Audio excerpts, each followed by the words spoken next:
कभी ऐसा महसूस होता है कि जिंदगी बस कट रही है, हम उसे जी नहीं रहे। ऐसा लगता है जैसे हर एक काम के लिए, हर कदम बढ़ाने के लिए बाहर से कोई जोर लगाना पड़ता है। चलिए, आज इसी एहसास की जड़ तक पहुंचने की कोशिश करते हैं। क्या कभी ऐसा फील होता है कि अपनी जिंदगी की गाड़ी भाई तभी आगे बढ़ती है जब कोई डेडलाइन सर पर आ जाए, किसी की उम्मीदों का बोझ हो या कोई मजबूरी आन पड़ी हो? अगर जवाब हाँ है तो यकीन मानिए, ये एहसास बहुत ही आम है। इसी हालत को कहा गया है धक्के वाली जिंदगी। मतलब हमारे अंदर की जो अपनी एनर्जी है, जो इच्छा शक्ति का इंजन है, उसे मानो जंग लग गया है और अब गाड़ी सिर्फ बाहरी धक्कों के सहारे ही किसी तरह आगे बढ़ रही है। लेकिन ये सिर्फ मोटिवेशन की कमी का मामला नहीं है। नहीं, बल्कि ये एक कहीं ज्यादा गहरी समस्या का लक्षण है।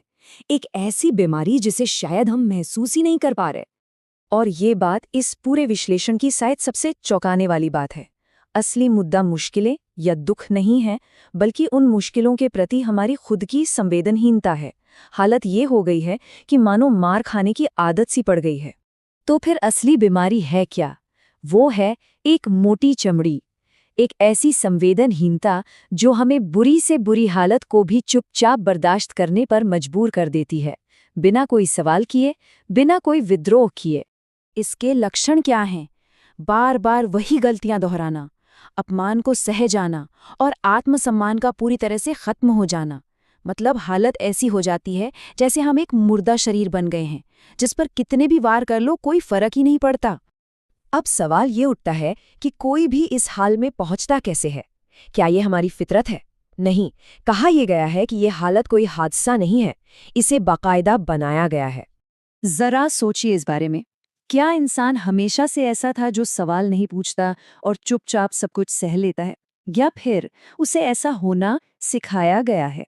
यहाँ एक बहुत बड़ा दावा किया गया है कि ये जो संवेदनहीनता है, ये समाज में जानबूझकर डाली गई है, ताकि जिन लोगों का शोषण हो रहा है वो कभी आवाज न उठा सकें, उन्हें अपने शोषण का एहसास तक न हो पाए।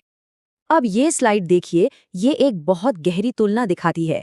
एक तरफ है वो प्रचलित धर्म जो हमें झुकना, भाग्य को मान लेना और अंधी आस्था रखना सिखाता है, और वहीं दूसरी तरफ है सच्चा वेदांतिक धर्म जो आत्मज्ञान, हर बात पर सवाल उठाने और कभी भी सिर न झुकाने पर जोर देता है।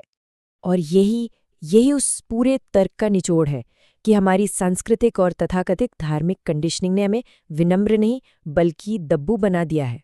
तो अगर समस्या इतनी गहरी और बनावटी है, तो इसका समाधान क्या है?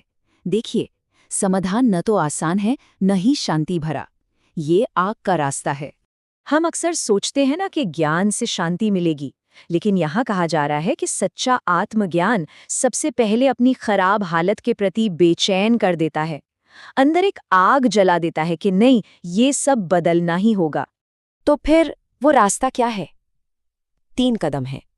पहला है दर्दनाक आत्मजागरूकता, मतलब अपनी हालत की सच्चाई को बिना किसी बहाने के देखना। दूसरा, विवेकपूर्ण संगत, ये चुनना कि ध्यान किसे देना है, क्या सुनना है, किसके साथ उठना बैठना है। और तीसरा, जिसे कहा गया है पुण्य स्वार्थ।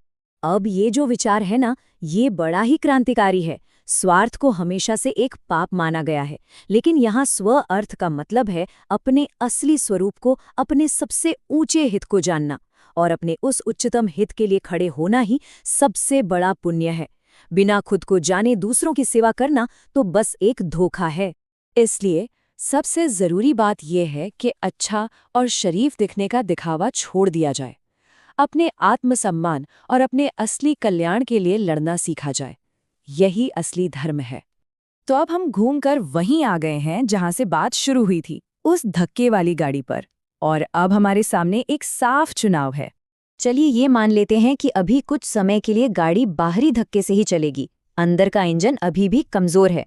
तो अब सवाल ये नहीं है कि धक्का क्यों लग रहा है, सवाल ये है कि ये धक्का हमें किस दिशा में ले जा रहा है।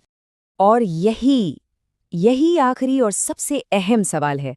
जो बाहरी असर हैं, लोग, किताबें, विचार जो हमारी जिंदगी को धकेल रहे हैं, क्या वो हमें आत्मसुधार और ज्ञान की वर्कशॉप की ओर ले जा रहे हैं, या फिर वो हमें उसी पुरानी खाई में और भी गहरा धकेल रहे हैं?